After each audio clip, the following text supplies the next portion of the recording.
The 2011 First Coast News Hurricane Special is brought to you in part by McDonald's, AT&T The Real Yellow Pages, and JEA.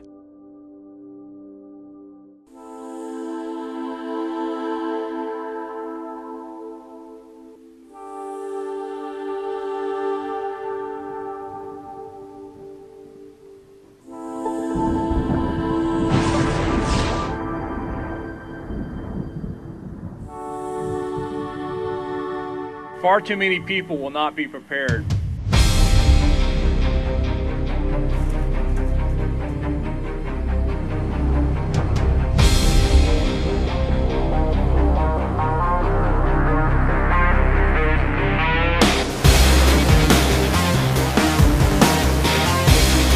And we'll try to get ready in the last minutes when the hurricane's threatening your community and won't have enough time.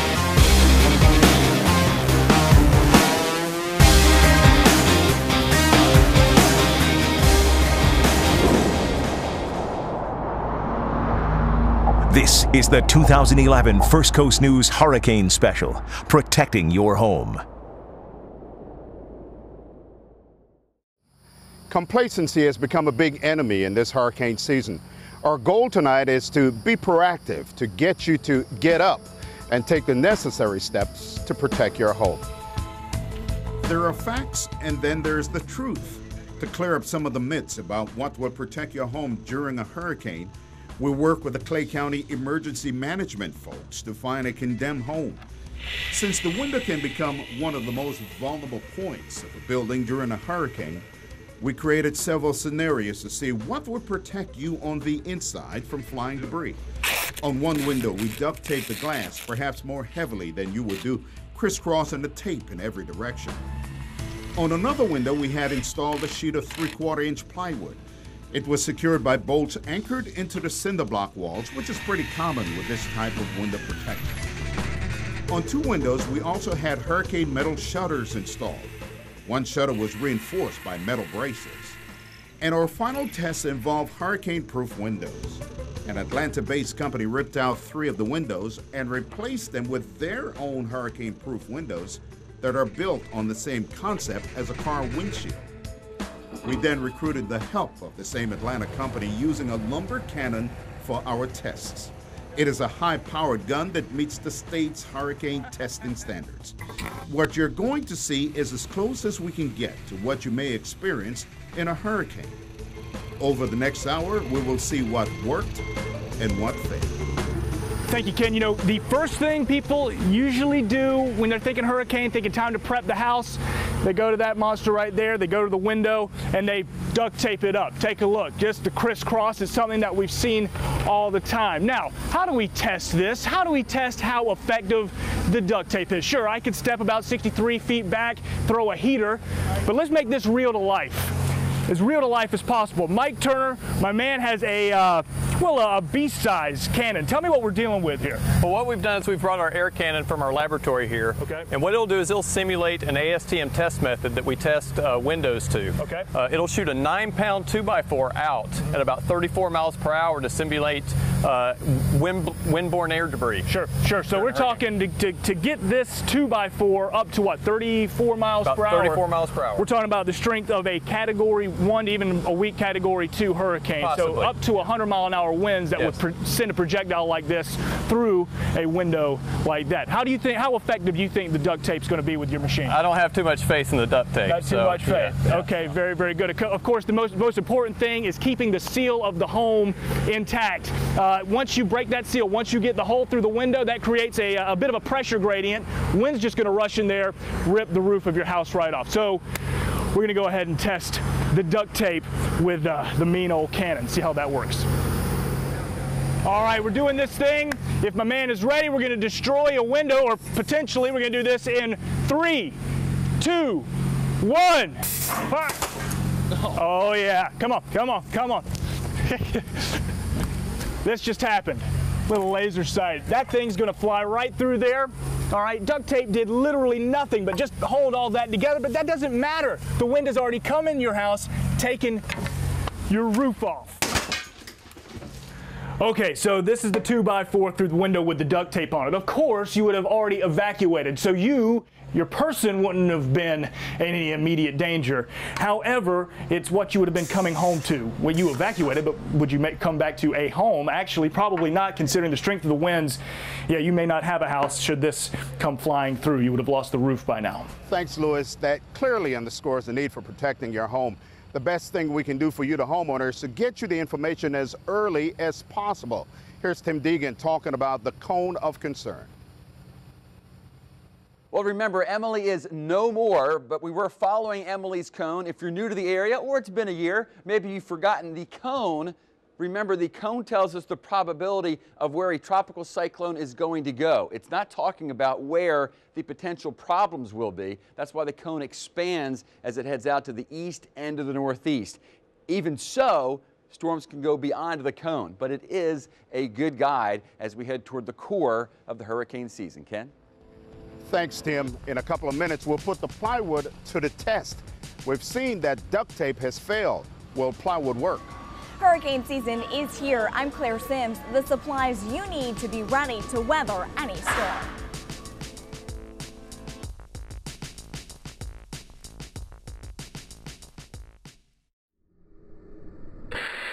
As you can see as it goes through the window, what homeowners are experiencing if they're in the room when that projectile comes in. In a few minutes, we'll show you what happens to a window covered with plywood.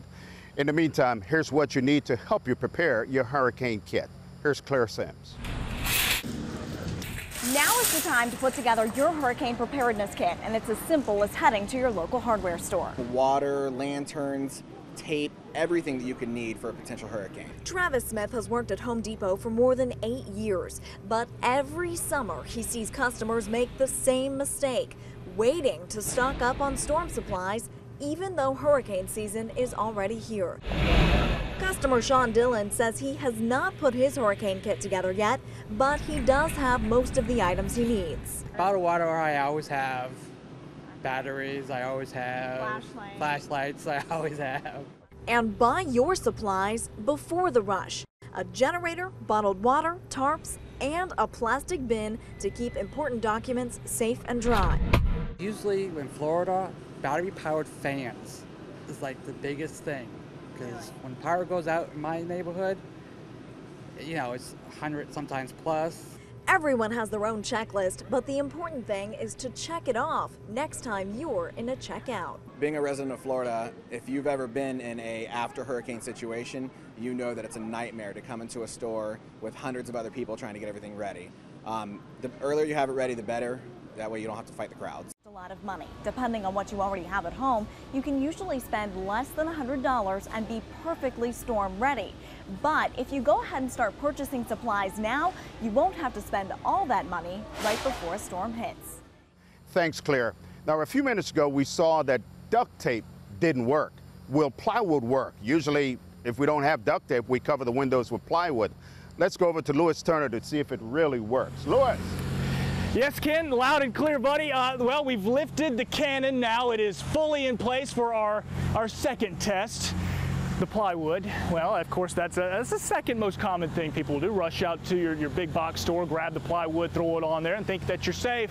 Mike, are you safe with the plywood? What's your theory? What do you think is going to happen? It really depends on the thickness. I've seen missiles blow right through it before. You know, in the case of the duct tape, once you blow through that opening, the internal pressurization really increases, and that's where your structural integrity comes from. Okay. So it's really important to save that opening. Right. We'll see if the plywood does it. Again, big point. You get the opening. It doesn't matter if things flying around. You get the opening. That's when the wind sort of more or less tunnels through there. It can rip the ceiling, the roof right off the structure. That's correct. That's correct. That's the most important part. Do you get some sort of sick pleasure out of this, destroying things? It's kind of fun. It's kind of fun. Yeah, of course. All right, let's do it. Let's do our plywood test.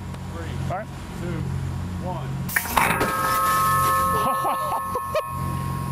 1. You do pull-ups on this thing. All right, fair enough. Check out the accuracy or the precision. We got our laser sight right here. Here's where our 2x4 went right through the plywood. We got to see what's going on inside with this, but nonetheless, we've got our opening with the plywood. That's a test. That's about a Category 1 hurricane force wind that is putting that 2x4 through your plywood. Again, that's just how safe you really are. All right, we're in the room that was protected by the plywood. We take the blinds off, take this down, and you can see definitely broke through. Let me help you out there.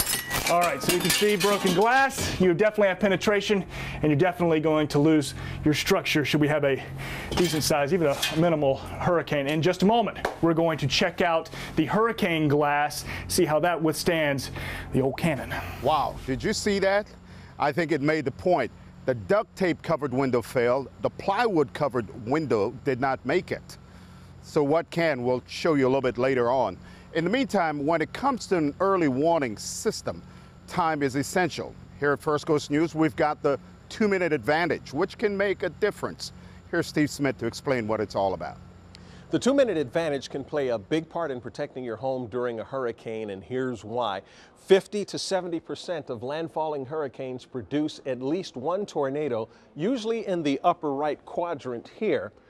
Near the center, but some tornadoes form in this finger-looking part outside here that's called the rain bands. This is another view on the diagram. You've got your center of circulation here. Here are your spiral bands out here.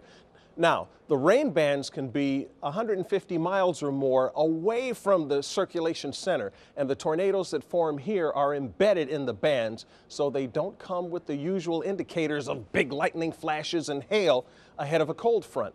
The National Hurricane Center says tropical tornadoes are covered up in rain, gone in minutes, and the key is you have to track the rain bands, and the 2-minute advantage does this in real time with no delay. So if a tornado pops up, you're already up to date, and you can move to a place of safety in your home with Jacksonville's only live Doppler suite. Thanks, Steve. That's why the 2-minute advantage is very important. Now, when a storm is bearing down, municipalities, the governments are kicking up their operation centers to different levels. Jessica Clark takes a look at the new Clay County Operations Center. This is the Clay County Emergency Operations Center. Practically every county has an EOC, but this brand new building is state-of-the-art. So while we tend to think of hurricanes, it also has to be prepared for tornadoes or other natural disasters, flooding, which the county experiences from time to time. Clay County Emergency Manager Lauren Mock took me on a tour of the building, and this place has some pretty interesting features. Metal grates protect the windows from flying debris, but it's pretty odd for an EOC to even have windows. Believe it or not, one of the things I'm told from the architect group was that they came in and they're utilizing a lot of this natural light to limit the amount of lighting that they have to do inside the facility. This might be the most unusual addition. It's a big metal gate on the front of the building. The gate is merely building protection. It's built to drop over the front entrance where there's a lot of glass, again, letting in that natural light. Hurricane protection that lowers and covers the face of the place. We're almost at the top of the EOC building here, and there is grading all along this area to protect people who are on the stairwell from any flying debris. But why is there a stairwell on the top of this building? Well, that's so that people can access communication devices at the very top. Communication for what happens in this room. County personnel will work out of this command room, monitoring the storm and guiding rescue efforts to people who need them. It's really the heartbeat of the EOC. And the heartbeat is getting that blood out to the citizens and meeting those needs. Because if the needs aren't met, whatever we do in here is non-functional. Emergency Manager Lauren Mock is glad to have a building like this, but he really hopes he never has to use it. Coming up next, Louis Turner is going to take a look at hurricane-proof windows. We've seen what happened earlier. Do those windows really work? Strong winds can shut down our area bridges, so how does a city almost completely surrounded by water get out safely? I'm Amanda Zitzman, and I'll tell you what you need to do before the storm hits that could save your life. Okay, so yeah, what we're doing a little bit of good time, kind of educational as well, but number one, it's safe. We've got Clay County Fire and Rescue with us, but Fire and Rescue, EMS, the police, probably not going to be on your side if an evacuation order is issued. So if you stay put, just keep that in mind. You won't have these guys there to help you when all the debris is coming through your window. Bottom line, evacuation order issued by the governor, just get out of town.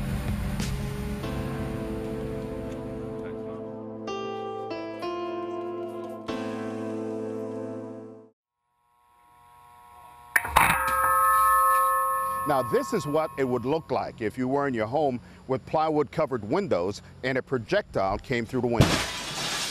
In a moment, Louis Turner is going to give those hurricane-proof windows a test to see if they really work. In the meantime, what would you do if you were told to evacuate your home? Do you know where you would go? Here's Tim Deegan to talk about evacuation routes. Thanks, Ken. Well, typically we'll watch major hurricanes either pass to our south or recurve off to the east and then to the northeast. But there's always the possibility, and someday it's going to happen, of the worst case scenario. That is a major hurricane traveling over thousands of miles from the Atlantic, bringing the storm surge with it, and then passing just off to the south of Jacksonville. That would be around St. Augustine to the Orange Park area.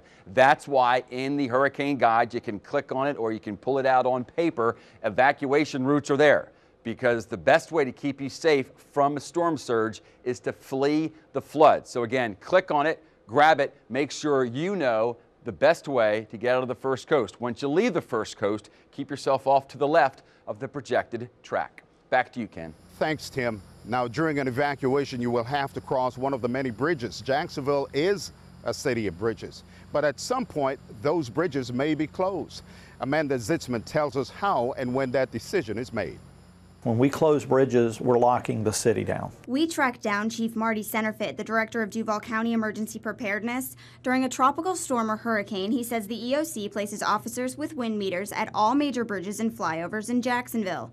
If winds hit above 40 miles per hour, they shut it down for your safety. If you're concerned about bridge closure when you're evacuating, you've waited too long. Chief Centerfit says they issue evacuation warnings days before the storm hits when the skies could still be blue, causing some reluctance.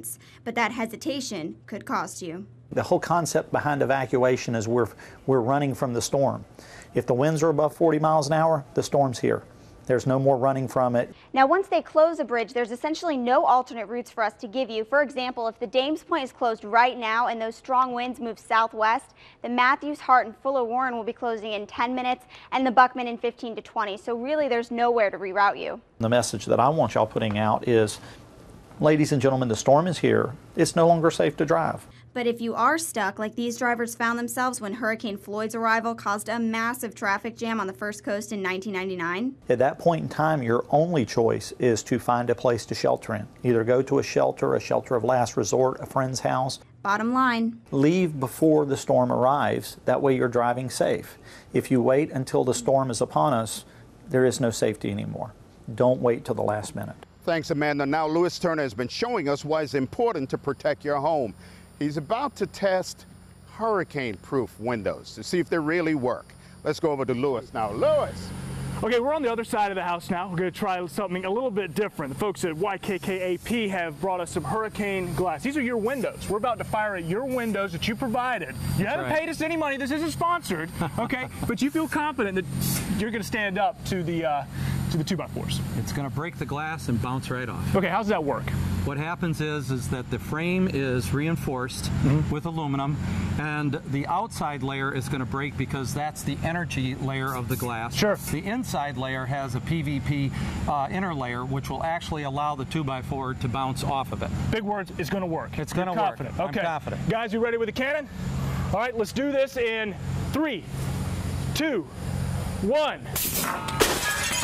All right, so we saw the glass break. That's right. Let's go inside. Let's see if it stood up. We had the 2x4 bounced right off, so that's good news at least.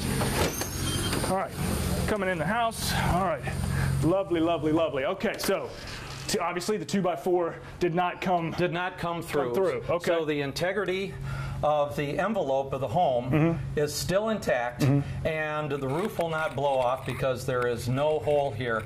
It's holding its own against the weather. So pretty good chance when you come back from evacuation, you're going to have a house to come home to. Not only that, but with the electricity out, you'll still have light coming through these openings. Very, very good. Okay, so we've got 2 more sides of this hurricane glass window to test. We're going to do that coming up in just a minute. Thanks, Lou. That was pretty impressive. Now, when we come back, I'll show you the ABCs of getting the proper insurance to protect your home.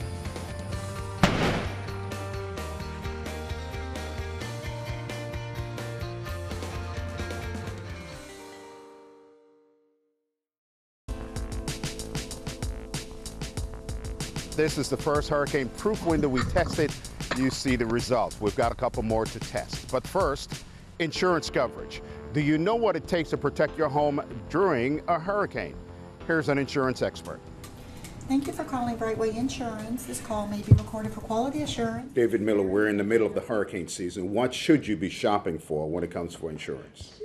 Well, there are a few things. It's important right now, people who have homeowners insurance, this is the time to make sure you review your policy, call your agent, make sure that your house is insured for what it should be, not just for what the market value is, but what it's going to cost to rebuild. Should I inventory everything?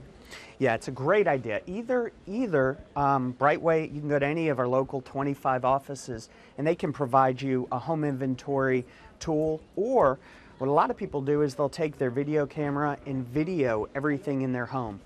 Put it in a place that's safe, not a safe deposit box because the guy next to you may have something magnetic, but put it in a safe place. What's my first action after the storm? Well, first, once you get back to your house, you want to make sure and determine, do you have any damage? If you do have damage, you want to try to get an idea of what it is first. You want to call your agent. New laws went into effect as far as when there's a claim and how checks are dispersed. Would that be affected? Would homeowners be affected by that?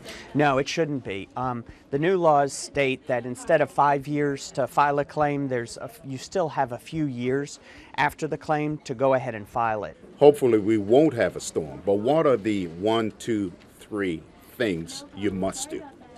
Well, you should, regardless of whether we have a storm or not, you should check your coverage and make sure that you have the coverage you really need. You want to say, do you have flood insurance? Do you need flood insurance? If you don't have it, there's still time to get it. We encourage people. We live in a state with water on 3 sides, so it's important that people do that. And check your deductible. Make sure that if you do have a claim, that you're comfortable understanding that you're going to pay a larger portion of that claim depending on the deductible you have. Make sure it's what you want. Now that you know what to get for insurance coverage, what about your windows? Let's go back to Louis Turner, who is testing hurricane-proof windows. Okay, so we're moving on to the smaller sized windows by YKK AP. It was funny, we were watching them clean the windows just to blow them to heck. Okay, guys, let's do it again. 3, 2, 1. All right, it broke, which is what's supposed to happen according to the company. Let's do this thing. Did it come all the way through? No, still sound in structure. This is reinforced. This is hurricane glass. This is going to protect the structure. All right, so let's head outside. Let's see if magic number 3, we can get that 2x4 through the hurricane glass. Let's go outside.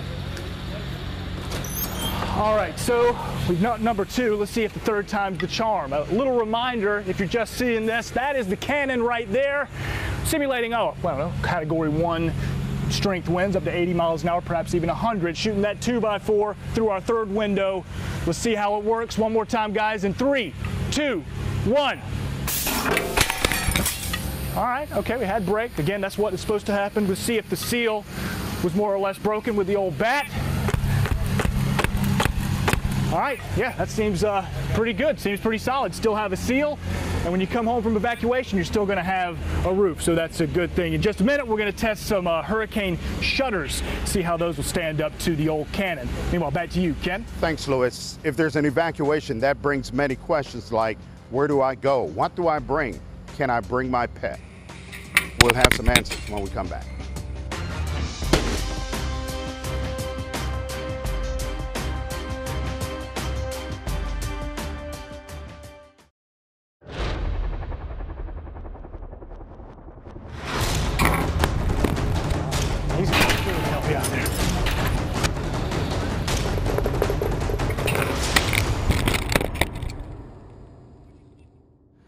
Living in this part of Florida, we've been fortunate, but not exempt.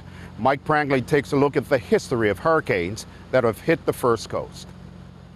One of the biggest misconceptions about hurricane season is not only are we safe from direct impacts, but that major hurricanes strike far from home. So we've all heard of Katrina, and of course, we've all seen the major damage that did, but we've had major hurricanes here at home. Remember the 1896 Cedar Key hurricane that ravaged Cedar Key, then rocked right up toward Lake City and southeast Georgia, including Charlton, Brantley, and Wayne County. Over 1,000 homes were destroyed, but a real wake-up call for all of us may be the hurricane of October 1898.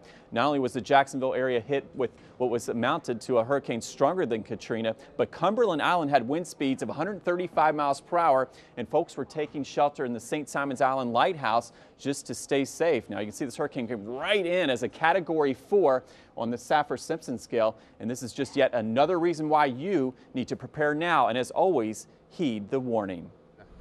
Tonight we've shown you what works and what fails when it comes to hurricane proofing your windows, and we're not done yet. But clearly failing to prepare is failing to protect your home. If you had to leave your home for an emergency shelter, do you know what you can take to the shelter? Here are Donna Deegan and Jeannie Blaylock with some answers. Is it games? Is that the #1 thing people forget to bring to emergency shelters? Well, you need games for the kids because a shelter, according to Clay County Emergency Manager John Ward, is no Dave and Buster's. By no means is it a Hilton or anything along those lines. So is nice clean bedding what people forget most often? No, but you need them. And don't count on pizza delivery. You need your own food and water.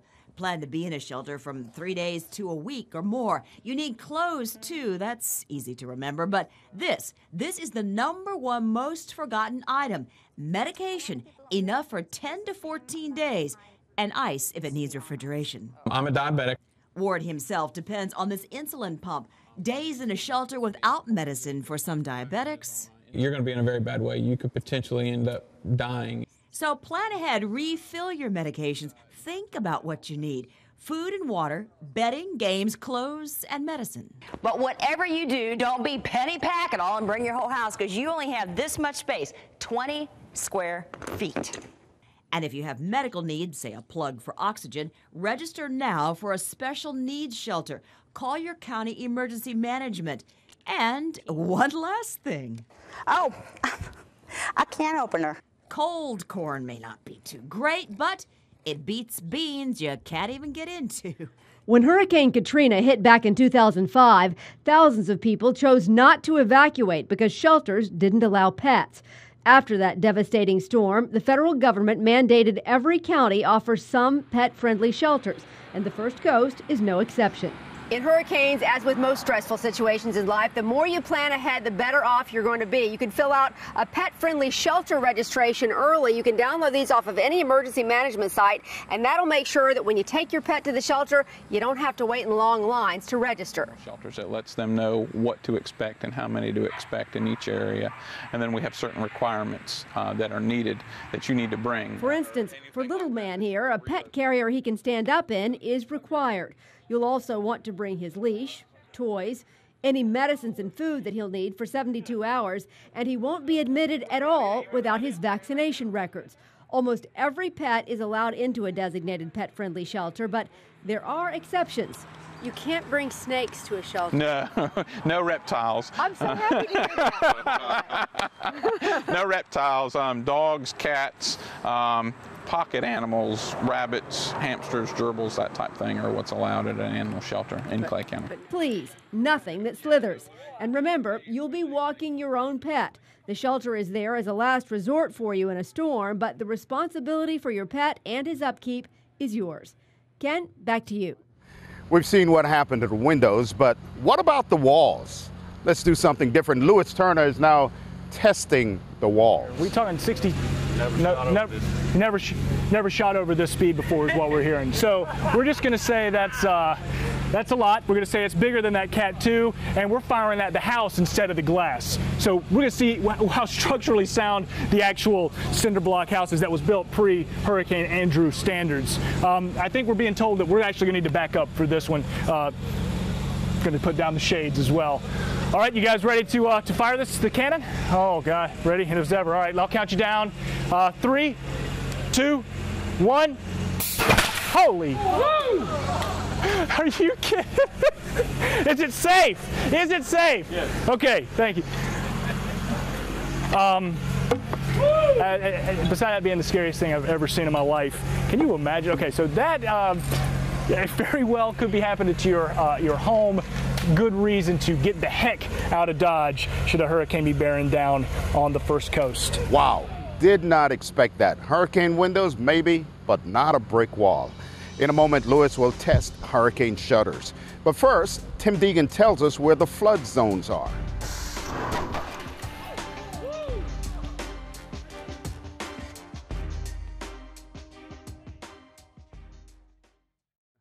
We've tested duct tape, plywood, hurricane windows, even the brick wall. What's next to be tested? How about hurricane shutters? Lewis, test those shutters. All right, so we're on the other side of the house now, a different style product. We've got some shutters, and Terry with Armor has made these shutters. And tell me a little bit about them. First of all, what they're made of, and how confident you are that this is going to stand up to the cannon. Well, this is a Bahama shutter. It's all made out of aluminum, and of course it can be put in any color. Sure. This one's just not painted. Sure. And I'm very confident it will stand. Very confident. It's going to stand up to our cannon. All right, let's put it to the test, and we'll go there and we'll see what happens. All right, guys, you ready to go? All right, let's do this thing. Then 3, 2, 1. Okay, so we've got the dent, but that's okay. A little bit of give. You're fine with that. Sure. Very good with that. It did its job. Did its job. Okay, right, because the window's still there. Intact. And you've got the seal, and you've still got a home when you get back from evacuation. All right, we're going to test one more set of shutters when we come back to see if it can stand up to the cannon. Ken? So far, we've seen what works and what doesn't work. But here's one house that brings all the good things together. Here's Phil Amato. Hi there, Ken. We're here at the Hurricane House in St. Johns County and St. Augustine. It's a 3,200 square foot facility that teaches you how to make your house more wind resistant. There are many types of window coverings. Joanne Cooper, the extension agent here. Joanne, tell me about this. This is Lexan, right? Right, great material. As you can see, Phil, you can see through it. It's good for our winds here in St. Johns County. Much lighter than acrylic and glass. A lot of people board up their houses. Joanne, this is an easy way to do it, isn't it? Yes, it is. As you can see, it's an anchor and bolt system. Phil, if you just slip that bolt in, you have a secured window. Very nice. What about this? We have a real beefed up screen here. Tell us about that. Yes, this will actually knock down a 175-mile-an-hour wind to 5 miles an hour. It's 95% solid and it's lightweight. Tell us about this window. We don't see a window covering on it. It's actually in it, right? Correct. It is impact glass. And as you can see, there was a 2x4 going 34 miles an hour and it didn't protrude it. Some homes here in Florida are being built with insulating concrete forms. Styrofoam on the side, concrete poured right down in the middle, and Joanne, rebar also stuck in the middle here too, right? Correct. And what's nice about this system, Phil, is that it's also energy efficient, and it's also makes your house more soundproof, termite resistant, mold resistant, fire resistant. Also easy to cut through here too for the electrical and the plumbing. Yes. The garage door is potentially the largest and weakest opening in your home during a hurricane, but Joanne, this bracing system really would help out, right? Yes, it would. This is lightweight. It's made out of aluminum, and it bolts to the garage floor and to the wall system. Depending on how many you have, it can withstand winds up to 180 miles an hour. Of course, you want to keep your roof on during a hurricane. We've heard of hurricane clips, but there's also something here called foam seal. Joanne, tell us about this. Yes, okay, Phil, this is 2 to 4 times stronger than nails. It is put on with strong pressure and heat, and this is going to be keeping your sheathing on your roof on during a hurricane. What's this here? This is Kevlar? This is Kevlar. And also it has some plywood and polystyrene in on it. And the door that leads into this safe room, this is one heavy door, isn't it? Yes, it is. It is 300 pounds. Has that locking mechanism on it? Yes, it does. And where would this room probably go in your house? You want these safe rooms to be where you have easy access to them. Like in your bedroom? Exactly. Near that area. Okay, yes. Very good. Joanne, thanks so much. You gave us some great tips here at the Hurricane House. Thank you, Phil. Ken, back to you. As we learned from the insurance expert, flooding is likely during a hurricane. So Tim Deegan takes a look at the flood zones. Thanks, Ken. Back to the hurricane guide. Again, you can click on it or you can pull it out. It's got nice paper there that you can write on, make notes about, and learn about. And note that where we have the evacuation routes is also where the flood zones are noted because, of course, the two are combined. We want you to flee the flood if the concern is there. Again, let's go back to the worst case scenario. If that storm surge does come ashore, because the I-Pass is just off to the south of Jacksonville, there's going to be 2 different types of floods. On the island at the beach, yes, it's going to be large surf on top of the surge. But remember, many of us are connected in one way or another to either the estuaries or the St. Johns River and all the creeks that flow into the St. Johns River. So even if your particular castle, your particular home seems to be high, the surrounding roadways may not be. We want to keep you safe, to flee the flood. Thank you, Ken. Back to you. It's difficult to talk about protecting your home without talking about storm surge. Tonight, Len Keats takes a look at the danger of storm surge. You've likely passed one by, one of these colorful poles sticking up from the ground. Some have no clue what it's for. Do you even know what that colorful pole is right there across the street? I do not. Well, Jessica Santo now knows this storm surge pole is here to keep her safe. With so much water surrounding the River City, the poles help people understand how high the water can rise during a storm. But here's a reality check. They aren't as accurate as once thought. The National Weather Service National Hurricane Center is working now to come up with a new labeling system. Based on new directives, a change in measurements. Before, emergency officials equated a Category 1 hurricane with a Level 1 surge based on the Safer-Simpson scale. Hurricane experts have tossed that belief. It all depends on the direction, the size, the scope. And so this year we could hear new things coming from the Hurricane Center. They may tell us this is a Category 2 hurricane, but we're expecting a much larger storm surge. A storm surge is the huge amount of water that builds and comes ashore during a hurricane. In our area, we have the ocean and the St. Johns River. They can be deadly. Storm surge will destroy buildings. I've seen it destroy cinder block and metal buildings, and it's just devastating. That's why JFRD Chief Martin Centerfit and his crew monitor weather situations on multiple screens. He says they're prepared to warn you when the worst is coming. As for the poles, they'll eventually change. So the information will be a little more complex, but it'll be far more accurate. Good news for people like Jessica Santos. Now that she knows what the poles are for, she understands fully their importance. Especially in Jacksonville, I mean, there's always storms going on, so I'd like to know. So far, we've seen what Lewis has been testing. He's got one more shutter to test to see if it really works. Lewis!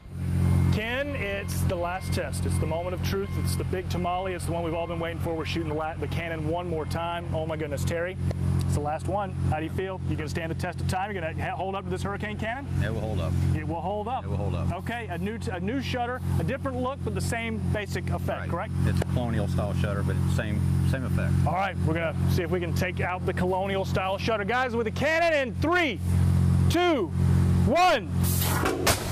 Oh, yeah. How about that, man? Didn't even phase it. I didn't even phase it. Come on, let's look at it. We bounced back. You were worried. You told me, okay, we were a little worried, but it made it. And even with the special rigging that you had here, bounced back and we got a good structure. Yeah, the only thing I was worried about is that all the rigging we had to do for it. So Terry looked good. All right, safe house with these special type of shutters and also that hurricane glass. Wrap it all up in a moment. Ken, back to you. Coming up, we'll tell you where you can get your 2011 First Coast News Hurricane Guide.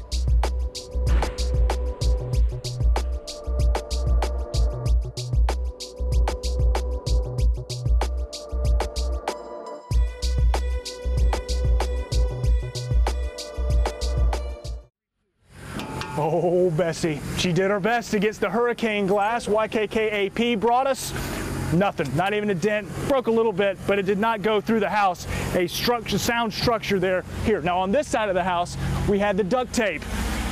Not working. Went straight through. Hot knife through butter. You got a missing house by the time you get back from evacuation. Same with the plywood. You go 3/4 inch, maybe you got a little bit better chance, but we've got a hole in the plywood as well. House is gone. Also, standing up, the guys at Armor brought us some hurricane shutters. A little bit of a dent, but you notice the window is not broken behind these shutters. Also, here's a little bounce back from the 2x4 that went against these shutters. Bounced back a good 5 feet. Not even really much of a dent. You didn't even have to do much work of that when you got back from your evacuation. So again, the shutters and the hurricane glass stands up to the force. Joining me is John Ward, emergency planner with Clay County. John, we've seen a lot tonight. What's the lesson? I think as we saw, you know, we've tested duct tape windows, we've tested plywood, we've tested shutters, windows. The shutters and windows have obviously proved to be successful. What we want to do is put the message off to not be complacent, be prepared, have a family disaster plan, know where you're going to go, whether that's relocating out of the area while the storm passes, or if you're going to stay and go to a local shelter, know where that shelter is and have your family disaster plan ready. It's been nearly 5 decades since we've had a direct hit. And there are those who are saying it'll never happen. There's a large sense of complacency since it's been nearly 5 decades since we've had a significant storm pass through our area that's caused this amount of damage that you could see. It's not a matter of if, it's a matter of when we're going to be affected. So the message clearly is get prepared now to protect you and your home. Yes, sir. It's get prepared and have a family disaster plan ready. All right. Thank you, John. John Ward, emergency planner for Clay County. This is a copy of a 2011 hurricane and severe weather preparedness guide. You can pick up a copy at any McDonald's. And go to firstcoastnews.com and sign up for text alerts. Remember, it's about protecting you and your home. Thank you for joining us. Good night.